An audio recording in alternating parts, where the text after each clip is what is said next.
The holidays are coming early this year. Religious freedom does not mean freedom from religion.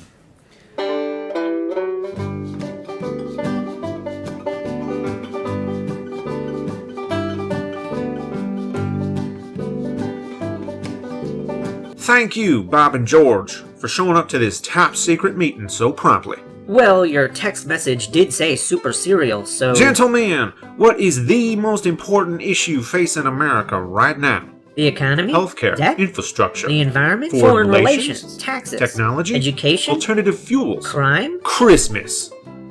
The Rick Perry legacy will ensure that people will be free to say Merry Christmas without having to endure Chinese water torture. But people can already say Merry Christmas. Yes, we can. It appears Bob here has been compromised by the propaganda of the fascist liberal agenda. Take him away for some American water torture. Find out what he knows. Be sure to double check for faggotry. Sir! Yes, sir! It's time to make some new laws, George. Because as conservatives, we're all about smaller, less intrusive government. And nothing says smaller or less intrusive like more laws. Am I right? Yes, sir. If you say so, sir. George, are you familiar with the Establishment Clause of the First Amendment? Yes, sir. It says, Congress shall make no law respecting an establishment of religion. I think the Founding Fathers' usage of the word no is a little hazy, don't you? Sir? Freedom of religion, not freedom from religion. Simple, right? It means everyone should have the freedom to have religion imposed upon them. George, I totally agree. Good. Now remember that the First Amendment also guarantees the free exercise of religion. The key is to milk the free exercise clause to promote Christianity in public schools. How do we do that? Don't you read your Bible?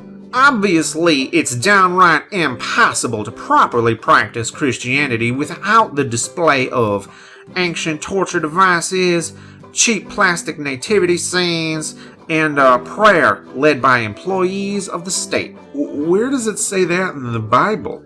Vavrek, chapter 7, verse 11. Huh? Look, the main issue is the public schools, where we can use an air of authority to promote Christianity to children. Why children? If you're an adult the first time you hear about a 2,000-year-old invincible flying hippie Jew who was conceived sans hanky-panky, for some reason, you're less likely to believe it. Huh, I know. Now that's something R&D should be working on rather than that silly alternative fuels crap. But how do we get away with showing favoritism to Christianity? We'll throw the Jews and the terrorists a bone every now and then, but everybody knows America's a Christian nation. Enough time goes by and whatever we do will be historical and traditional, and then the commies won't even be able to touch us.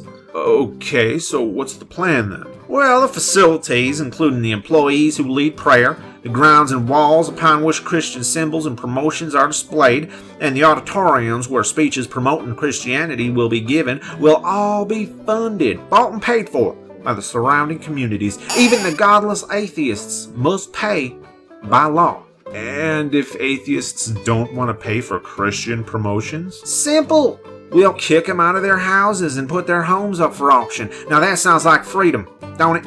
God bless America. Oh, I get it. Real estate taxes pays for the schools, which are now used in a concerted effort to promote Christianity under the guise of religious facilitation, thereby circumventing the First Amendment. So even the atheist is forced to fund an establishment of religion by law. And thus the oppression of Christians will finally end. At long last, we will no longer be forced to not be able to force our religion upon others. Gotta love that freedom! Yes, sir. I don't know how America or Christianity has endured without you. Amazing, isn't it? But keep in mind that the first Christians only had to put up with things like being fed to lions.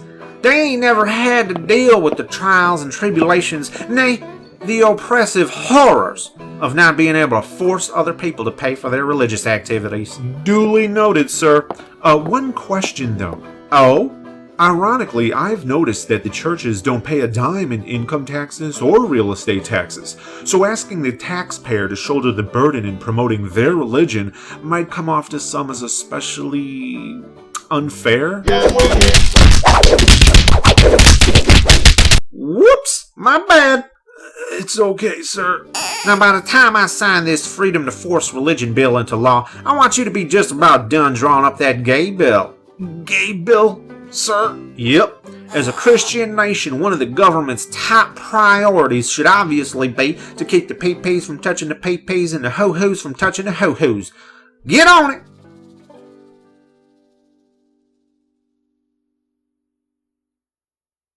Yes, we can. Okay, now that one really was an accident, I swear. George. George. Oh, shit.